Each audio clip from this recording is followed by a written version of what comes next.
우리 함께 더 따라해 볼까요? 다음 세대를 응원하고 기도합시다.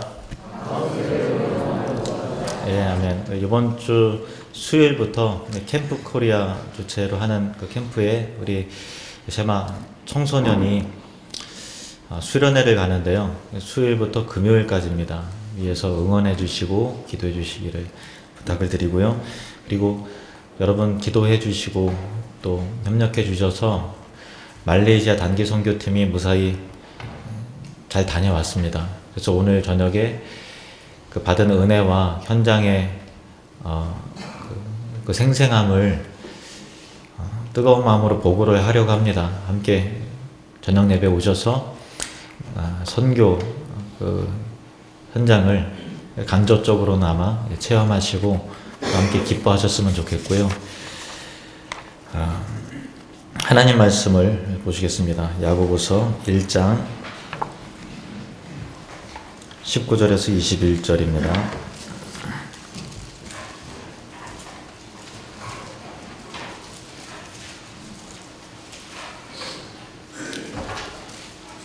이거는 지난주에 성경 구절인 것 같은데요. 야고보서 1장 19절부터 21절입니다.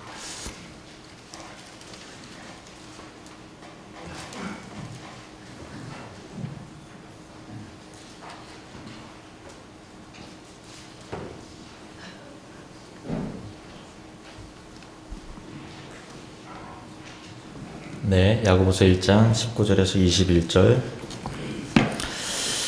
함께 읽겠습니다. 내 사랑하는 형제들아 너희가 알지니 사람마다 듣기는 속히 하고 말하기는 더디하며 속내기도 더디하라. 사람이 속내는 것이 하나님의 의를 이루지 못함이라. 그러므로 모든 더러운 것과 넘치는 악을 내버리고 너희 영혼을 능히 구원할 바 마음에 심어진 말씀을 온유함으로 받으라. 아멘. 기도합니다. 하나님, 우리에게 주신 진리의 말씀이 하나도 땅에 떨어지지 않고 우리 마음밭에 잘 심겨지게 해주셔서 열매 맺게 해주시옵소서. 예수님의 이름으로 기도드립니다. 아멘. 우리가 이 세상을 살면서 잠시만요. 뭐라고요? 네.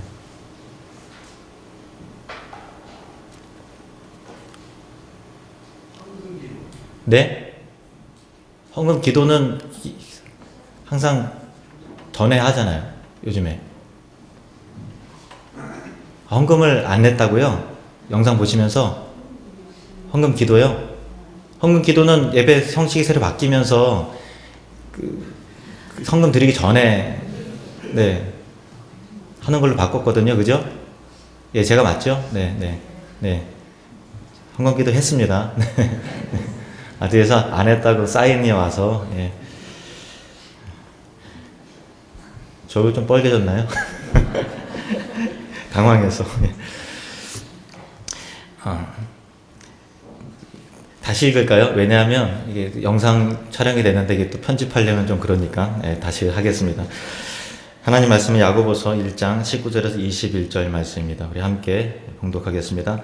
내 사랑하는 형제들아 너희가 알지니 사람마다 듣기는 속히 하고 말하기는 더디하며 성내기도 더디하라.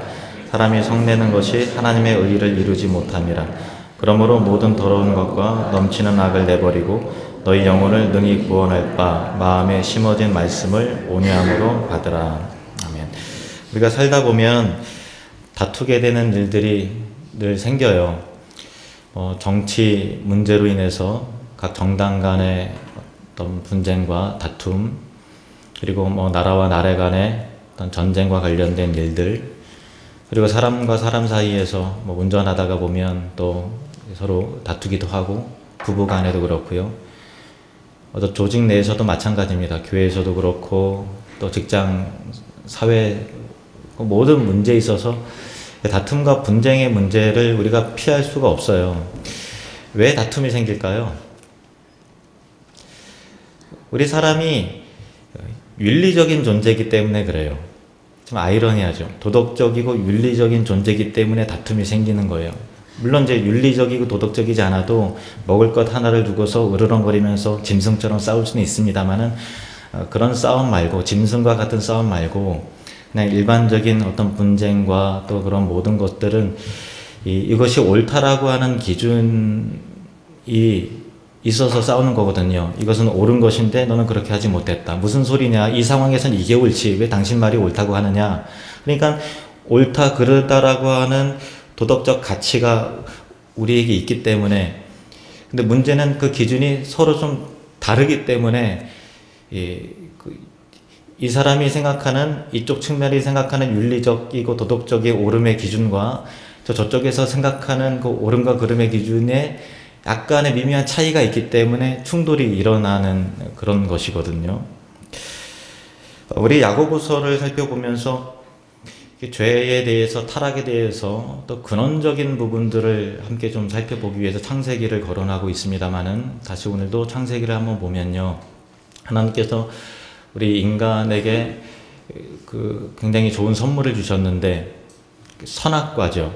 에덴 동산에서 선악과를 주시고 그것을 먹지 말라고 하심을 통해서 인간은 자유의지라는 것을 선물 받았고, 또 자기 본성을 억누르면서 또 고상한 존재로, 윤리적인 존재로 하나님을 더 진심으로 사랑하고 그것을 증명해낼 수 있는 어떤 인격적 존재로서 대접을 받게 된 것이거든요. 그것은 좋은 기능이었어요. 그래서 선악과 자체가 그냥 악과가 아니라 선악과거든요. 그러니까 선의 기능이 틀림없이 있는 것이고, 그것을 통해서 우리는 윤리라는 것, 도덕이라고 하는 개념이 우리 인간에게 이제 감지될 수 있도록 그렇게 하나님께서 우리를 배려하신 것인데, 그것을 따먹었죠. 욕심이 생겨서 따먹었어요. 그래서 하나님께서 그 타락한 인간들을 향해서 무엇이라고 말씀하시는가 하면, 창세기 3장 21절 말씀 보세요. 시작. 여호와 하나님이 이르시되 보라, 이 사람이 선악을 아는 일에 우리 중 하나같이 되었으니 그가 그의 손을 들어 생명나무 열매도 따먹고 영생할까 하노라 하시고, 생명나무 열매를 지금 먹으면 안 되는 이유가, 타락한 상태에서 영원하게 사는 것보다 불행한 것 없잖아요. 그래서 금하신 것이죠. 그런데 하나님이 이 사람이 선악을 아는 일에 우리 중 하나같이 되었으니, 이것은 약간의 비꼬는 풍자적인 표현이에요. 그러니까 선악과를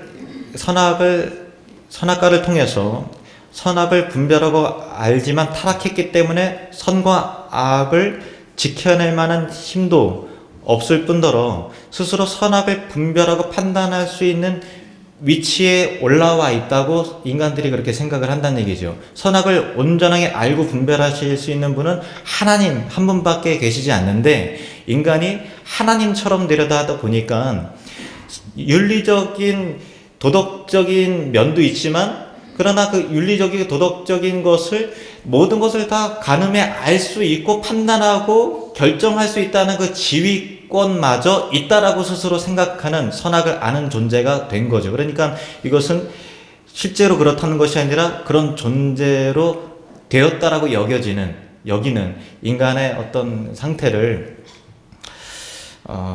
풍자하는 그런 표현인 것입니다.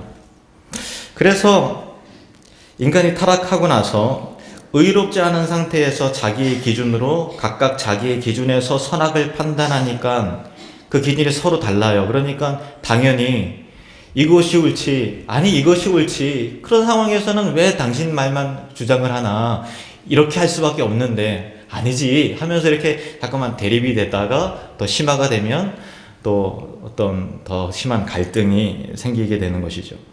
성경에서 가장 혼란했던 시대를 사사시대라고 하잖아요. 그 사사시대의 시대적인 정신, 사사기 21장 25절이 사사기의 제일 마지막 구절인데요. 이렇게 나와 있습니다. 같이 읽겠습니다. 시작. 그때에 이스라엘에 왕이 없으므로 사람이 각기 자기의 소견에 옳은 대로 행하였더라. 자기 소견의 생각대로 옳은 대로 행하면은 편할 것 같죠? 어때요? 하고 싶은 대로 하니까 편할 것 같죠? 그런데 자기 소견에 옳은 대로 행하는 데 있어서 그 옳음이 서로 충돌되는 영역은 어떻게 할 거예요? 각자 옳다고 그러니까. 그러니까 물어뜯고 싸우는 수밖에 없는 거예요. 이게 굉장히 혼란스러운 거죠. 자기 소견에 옳은 대로 살아간다라는 것보다 불행한 건 없는 거예요. 우리 인간적인 생각에는 그것이 인권이고 대접받는 것 같고 정당한 지위를 누리는 것 같고 권리를 찾는 것 같지만 통제가 안 되는 거죠.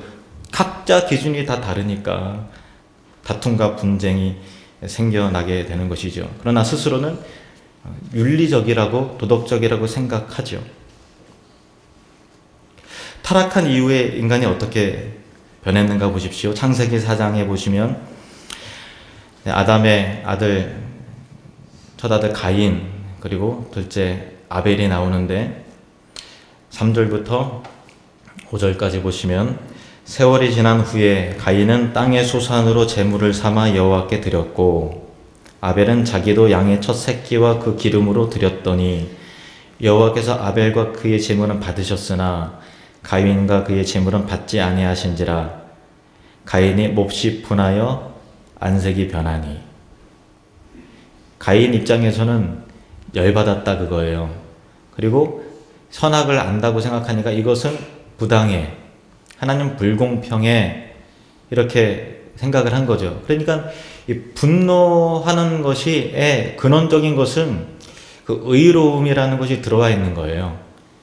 의롭지 않은 거야, 이거는 선하지 않은 거야, 공평하지 않은 거야, 하나님 너무하셔, 이렇게 생각을 했다라는 것이죠. 하나님이 불의하다고 생각한 거예요. 그래서 분하여 안색이 변한 것이죠. 물론 성경은 가인의 분냄이 정당하지 않았다고 말하고 있어요. 또 성경은 가인이 믿음으로 제물을 드리지 않았다고 말하고 있습니다. 근데 가인 입장에서는 억울함을 주장하는 것이죠. 인간이 나도 선악을 알 수 있어 라고 주장하는 것은, 화를 내고 어떤 일에 대해 성내고 분노하고 하는 것은 한편으로는 윤리와 도덕적인 존재이기 때문에 그런 것인데, 타락한 상태에서 그 기능이 고장난 상태에서 그 지위를, 그 권한을 행사하려고 하니까, 고장난 상태에서 운전하려고 하니까 서로 간에 불행한 일들이 생기는 것이죠.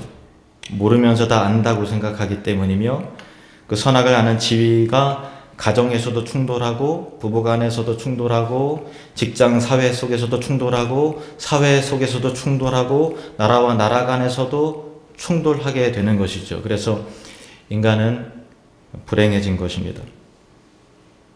가인이 자기 입장에서는 이 분노하는 것이 정당하다고 생각했을 거예요. 하나님은 불합리하신 분이야, 불공평하신 분이야, 이렇게 따졌을 것입니다. 어쨌든 씩씩거리고 분을 이기지 못해서, 죄를 억제하지 못하고 다스리지 못한 가인이 아벨을 들여서 쳐 죽였습니다. 죽을 줄 몰랐을 거예요. 왜냐면 그 당시에는 사람 죽는 걸 한 번도 본 적이 없기 때문에 적당히 팼겠죠. 근데 결과적으로 죽은 거예요. 저는 그렇게 봅니다만은 어쨌든 죄를 다스리지 못했습니다. 야고보서 1장 20절 말씀, 우리가 읽은 본문 말씀 보실까요? 야고보서 1장 20절 시작. 사람이 성내는 것이 하나님의 의를 이루지 못함이라. 사람이 성내는 것이 하나님의 의를 이루지 못함이라. 성내는 이유 뭘까요? 성내는 이유, 윤리적이고 도덕적인 존재이기 때문에 성을 내는 거예요. 나름대로 이것이 의라고 생각을 하는 거죠. 그런데 그 의는 하나님의 온전하고 거룩한 의와 달라요. 문제는 그거예요. 그래서 사람의 성내는 것이, 성낼 때는 의를 위한 것이라고 생각을 하지만, 맞는 말이라고 생각을 하지만, 그러나 하나님의 의를 이루지 못해요. 온전한 의가 열매 맺을 수가 없어요. 인간이 가지고 있는 의는 고장난 의이기 때문에 그런 것이죠. 누가복음 18장 19절 말씀해 보시면 심지어 예수님께서도 이렇게 말씀하셨습니다. 예수께서 이르시되 내가 어찌하여 나를 선하다 일컫느냐, 하나님 한 분 외에는 선한 이가 없느니라. 따라해 볼까요? 하나님 한 분 외에는 선한 이가 없습니다. 네, 하나님 한 분만 옳고요. 하나님 한 분만 의롭습니다. 우리가 의의 속성을 부분적으로 가지고 있습니다만 온전하지 못하다는 것을 꼭 기억을 하셔야만 되는 거예요. 오직 하나님만 의롭습니다. 한 번 더 따라해 봅시다. 오직 하나님만 의롭습니다. 그러니까 우리가 의로움의 행세를 할 때는 조심해야 돼요. 잘못될 가능성이 많이 있기 때문에 그런 거죠. 야고보서 3장 18절 말씀 보실까요? 야고보서 3장 18절 시작. 화평하게 하는 자들은 화평으로 심어 의의 열매를 거두느니라. 우리는 의의 열매를 거두기 위해서는 의의 씨앗을 심어야 된다고 생각하잖아요. 그렇죠? 의의 열매를 거두기 위해서는 심은 대로 거두는 거니까 의를 심어야 의를 거둔다고 생각을 하잖아요. 그런데 문제는 우리한테 심을 만한 의가 없다니까요. 자기 딴에는 이거는 의로운 거야 라고 생각해서 당연히 의로운 열매가 맺혀지리라고 생각을 해요. 당연하죠. 내가 화나고 분내하고 이렇게 하는 것은 내 의로움, 이런 것 때문에 하는 거죠. 틀린 거를 틀렸다고 얘기하는 것은 맞지만, 그런데 문제는 뭐냐면 그 하나님과 같은 의로움이 그 손상되지 않은 거룩함과 성결함의 그 씨앗이 우리에게 없다라는 것이죠. 그래서 성경은 화평으로 심어 의의 열매를 거두느니라 이렇게 말하고 있어요. 화평을 심으면 나는 건 어려워요. 왜냐하면은 이거는 악이고 죄인데 이런 상태에서 화평한다라는 것이 과연 옳은 일일까? 우리는 그 도덕적이고 윤리적인 존재잖아요. 그러다 보니까 이게 화평한다는 것이 생각보다 쉬운 게 아니에요. 진리의 문제로 이게 할 때는 이게 참 어려운 문제입니다. 그러나 성경이 우리가 해야 될 것과 하나님이 하실 일이 분명히 다르다고 말하고 있어요. 로마서 12장 19절 말씀 보실까요? 로마서 12장 19절 시작. 내 사랑하는 자들아 너희가 친히 원수를 갚지 말고 하나님의 진노하심에 맡기라. 기록되었으되 원수 갚는 것이 내게 있으니 내가 갚으리라고 주께서 말씀하시니라. 아멘. 우리가 할 일은 원수를 갚지 않는 거죠. 하나님께 맡기는 거예요. 기도하는 거예요. 그러면 원수 갚는 것이 내게 있으니 공의로우신 하나님께서 친히 갚아주신다라고 하는 그런 내용입니다. 다시 본문을 볼까요? 19절 20절 말씀요. 19절 20절 시작. 내 사랑하는 형제들아 너희가 알지니 사람마다 듣기는 속히 하고 말하기는 더디하며 성내기도 더디하라. 사람이 성내는 것이 하나님의 의를 이루지 못함이라. 아멘. 듣기는 속히 하고 잘 들어야 된다는 거예요. 다양하게 잘 들어야 돼요. 그리고 들었는데 즉각적인 반응 안 된다라는 거예요. 말하기도 더디하고 성내기도 더디하라. 왜 그럴까요? 내가 듣는 것을 제대로 잘 이해하거나 또 전해주는 사람이 제대로 잘 전해주었을 가능성이 없다라는 것도 우리가 생각을 해야 되고, 그것을 판단하고 올바른 결론을 도출할 만한 지각 능력이 우리에게 손상됐다는 것을 이렇게 인지를 해야 된다라는 그런 거죠. 예를 하나 들면요. 노아 이야기를 좀 드릴게요. 창세기 9장 20절에서 23절 말씀. 노아가 농사를 시작하여 포도나무를 심었더니 포도주를 마시고 취하여 그 장막 안에서 벌거벗은지라. 가나안의 아버지 함이 그의 아버지 하체를 보고 밖으로 나가서 그의 두 형제에게 알림해 셈과 야벳이 옷을 가져다가 자기들의 어깨에 메고 뒷걸음쳐 들어가서 그들의 아버지 하체를 덮었으며 그들이 얼굴을 돌이키고 그들의 아버지 하체를 보지 아니하였더라. 저는 이 본문을 볼 때마다 노아가 포도주를 마셔서 취해서 안에서 이제 추태를 벌인 거죠. 벌거벗어서 뭐 주정을 하고 하니까 잘한 건 아니잖아요. 근데 노아는 당대 의인이었다 그랬단 말이에요. 근데 왜 그랬을까? 포도주를 취할 줄 모르고 이렇게 마셨나?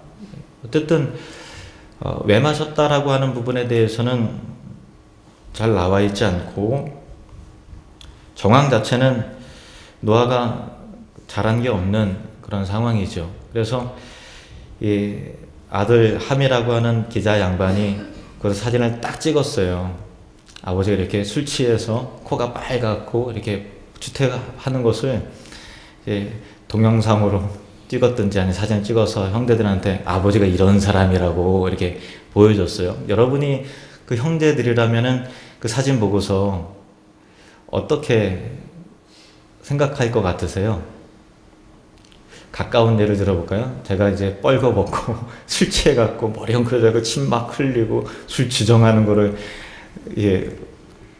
다 이렇게 봤어요. 그러면 좋게 생각이 될까요? 그렇죠. 이게 굉장히 실망스럽고 참 이상하게 생각이 되겠죠. 저도 잘 이해가 안 갔는데요. 작년에 개봉한 영화 노아라는 영화, 제가 한번 설교 시간에 말씀을 드렸던 내용인데 다시 좀 말씀을 드릴게요. 데런 아로노프스키 감독의 노아는 러셀 크로우가 주연을 했죠. 그러니까 성경의 역사적인 측면을 담아내는 영화로서는 볼 때는 역사적 관점으로 볼 때는 성경적인 영화라고 볼 수는 없지만 성경이 말하고 있는 게 죄에 대한 신학적 주제에 대해서 그 관점으로 볼 때는 굉장히 성경적인 영화라고 할 수가 있습니다. 우리가 생각할 때는 다 멸망받은 상태에서 노아가 구원받았을 때 할렐루야 하나님께서 나를 구원하셨구나 하고서 이제 기뻐하고 찬양했을 것 같잖아요. 근데 실제로 한번 생각해 보세요. 온 지구가 물로 다 덮여 있고 두렵잖아요. 자기하고 가족만 구원을 받았는데 문제는 뭐냐면은 그 영화 속에서 노아에 대해서 말하는 게 하나님께서 새롭게 시작하려고 그러는데 하나님께서 새롭게 시작하는 것만큼 나란 존재와 이 가족이 정말 의인이면은 가능성이 있겠는데 내 자신의 모습을 볼 때 그 죽어나간 사람들과 같이 똑같은 죄인이고 죄의 본성과 이 가족 안에서도 다툼과 시기와 분쟁이 있는 모습을 발견하면서 절망하는 거죠. 죄에 대한 절망. 사람은 살았는데 방주 안에 뭐가 들어와 있더라? 죄가 들어와 있는 거예요. 고뇌하는 거죠. 하나님께서 새롭게 시작하라는데 절망스러운 거죠. 자기 자신의 모습을 보니까. 그리고 그 엄청난 하나님의 진노와 그 심판의 모습을 혼자 감당해 나간다는 것은 너무나 어려운 일이잖아요. 심판 후에 노아의 가족으로부터 새롭게 인류가 시작한다 할지라도 죄는 결국 이 세상에 가득하게 될 텐데 무슨 의미가 있을까? 라는 것이죠. 제가 그 영화의 제 마지막에 보면요. 노아가 그런 괴로움 앞에 술 막 취해서 벌거벗고 그래요. 근데 그 영화 속에서 제가 그 관점을 보고 나서 술 마실만 하다. 술 취할 만하다. 그 정도 상황이면은 술을 마셔야 되겠다. 그런 생각이 들더라니까요. 그러니까 그냥 단편적으로 우리가 어떤 상황에 대해서 사진 한 장 딱 찍듯이 그렇게 쉽게 판단하고 정죄하고 너 술 마셨다. 넌 죄인이야. 넌 지옥 가. 이렇게 단편적인 윤리적인 잣대로 사람을 평가하고 판단하는 것은 얼마나 무서운 일이라는 것을 보는 거죠. 어쨌든 함은 아버지가 그랬네. 아버지는 본래 이런 사람이야. 이런 죄인이 하고서 자녀들에게 가서 그렇게 얘기했던 것이고 셈하고 야벳은 옷을 가져다가 뒷걸음 쳐서 아버지 하체를 덮으면서 아버지의 고뇌와 아픔을 함께 이해했던 것입니다. 어쨌든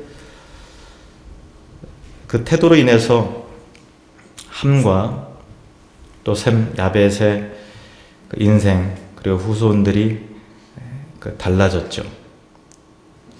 갈라진 것입니다. 19절 말씀을 보실까요? 오늘 본문 19절 말씀 함께 읽겠습니다. 시작. 내 사랑하는 형제들아 너희가 알지니 사람마다 듣기는 속히 하고 말하기는 더디하며 성내기로 더디하라. 무슨 말입니까? 쉽게 판단하지 말라는 것입니다. 마태복음 7장 1절하고 2절 말씀, 마태복음 7장 1절 2절 시작. 비판을 받지 아니하려거든 비판하지 말라. 너희가 비판하는 그 비판으로 너희가 비판을 받을 것이요 너희가 헤아리는 그 헤아림으로 너희가 헤아림을 받을 것이니라. 다시 본문을 가볼까요? 21절 말씀. 그래서 그러므로 21절 시작. 그러므로 모든 더러운 것과 넘치는 악을 내버리고 너희 영혼을 능히 구원할 바 마음에 심어진 말씀을 온유함으로 받으라. 그러므로 모든 더러운 것과 넘치는 악을 내버리고, 그러니까 우리가 윤리적이고 도덕적인 존재지만 그 가치에 부응할 수 있는 삶을 살아낼 만한 실력이 없다라는 걸 인정하고 내가 타락한 존재라는 것을 인정하니까 그 더러운 것과 넘치는 악을 내어버릴 수 있는 것이잖아요. 너희 영혼을 능히 구원할 바 마음에 심어진 말씀을 온유함으로 받으라. 그러니까 몰랐던 말씀을 받으라는 게 아니에요. 이미 마음에 심어진 말씀, 그 말씀 내가 알아. 그런데 그것을 살지 못하니까 그런 것이죠. 마음에 심어진 말씀을 이미 마음에 심어졌어요. 머릿속에 이해하고 있어요. 이 구절 여러분 다 알고 있을 거예요. 그러나 이것을 다시 한번 온유함으로, 온유한 심령으로 하나님 말씀 받아야 된다는 것이 중요한 것입니다. 알고 있는 말씀이죠. 비판하지 말라. 한두 번 들은 얘기 아닙니다. 그러나 우리가 이 말씀을 온유함으로 다시 한번 심령에 새기는 것, 이것이 우리가 주님 앞에 살아있다라고 하는 그 증명의 훈련인 것입니다. 온유함이라는 것은 뭘까요? 마음씨 좋고 또 너그럽고 그냥 착한 성품, 도무지 화낼 줄도 모르고 또 아무런 감정이 없고 화가 나는 일을 봐도 무감각하고, 인간이라는 존재는 그런 존재가 아니잖아요. 그것이 온유한 게 아니에요. 하나님 앞에서 내가 얼마나 큰 죄인인 줄 알기 때문에 갖게 되는 구원론적 성품이 온유입니다. 화낼 줄 몰라서, 승질이 안 나서 그냥 그러는 것이 아니라, 비겁해서 하는 것이 아니라 하나님 앞에서 내가 얼마나 큰 죄인인 줄 알기 때문에 갖게 되는 구원론적 성품, 그것이 온유이고 겸손이에요. 우리는요, 윤리적이고 도덕적인 존재이기 때문에 판단하지 쉽지 않아 판단할 수밖에 없어요. 어떤 상황에서 이거 불의한 일인데, 이거 죄인데, 이건 아닌 것 같은데, 저 사람 잘못했는데 라는 생각이 안 들면 그건 이상한 거예요. 들 수밖에 없어요. 판단할 수밖에 없어요. 우리는 하나님께서 윤리적이고 도덕적인 존재로 지으셨기 때문에 그런 것입니다. 그러나 듣고 말하고 성내기 전에, 말하기 전에 성내기 전에 하나님 앞에서 나를 더 깊게 생각하는 그 훈련, 그것이 경건이고 온유인 것이죠. 19절 말씀을 다시 한번 볼까요? 19절 말씀 시작. 내 사랑하는 형제들아, 너희가 알지니 사람마다 듣기는 속히 하고 말하기는 더디하며 성내기로 더디하라. 아멘. 무슨 말일까요? 다시 한번요. 사람마다 듣기는 속히 하고, 들었어요. 말하기는 더디하고, 즉각 듣고 말하는 것이 아니라 더디하라는 거. 그러면 간격이 있어야 될 거 아니겠어요? 그죠? 간격. 그리고 성내기도 더디하라 그랬어요. 봤어요. 화날 만한 상황이에요. 들었어요. 이거는 아닌 것 같아요. 그런데 말하기도 더디하고 성내기도 더디하라고 했으면 그것에 대한 간격이 생기잖아요. 간격. 그 간격을 만들어낼 수 있는 능력이 온유이고 그게 겸손인 것이죠.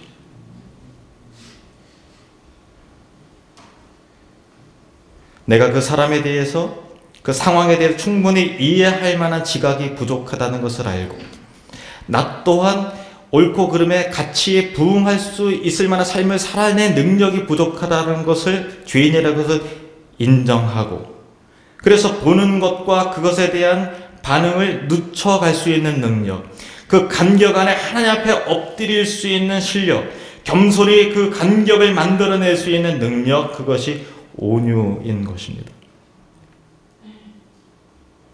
그 시간적인 간격을, 이 둘 사이의 시간적인 간격을 하나님 앞에서 영적인 것을 담아낼 수 있는 간격으로 만들어낼 수 있다면 그것이 그 사람의 거룩이고 겸손이고 온유한 것이죠.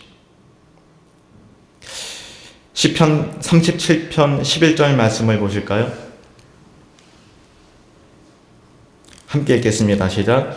온유한 자들은 땅을 차지하며 풍성한 화평으로 즐거워하리로다. 아멘. 저와 여러분에게 이런 은혜가 있으시기를 주님의 이름으로 축원합니다. 우리 이 시간 기도할 때 정말 불합리하고 억울하고 분통 터지는 사건과 일들을 우리가 경험할 때에 즉각 말하고 반응하지 않고 하나님 앞에서 그 간격을, 영적인 간격을 만들어낼 수 있는 그 온유함과 겸손함을 주시고 그 인격적 능력을, 거룩한 능력을 내게도 주시옵소서. 그리고 온유한 자가 땅을 차지할 것이라고 말씀하셨는데 그 복을 우리에게 허락해 주시옵소서. 우리 주님의 이름을 크게 한번 부르고 다 같이 통성으로 기도하시겠습니다. 주여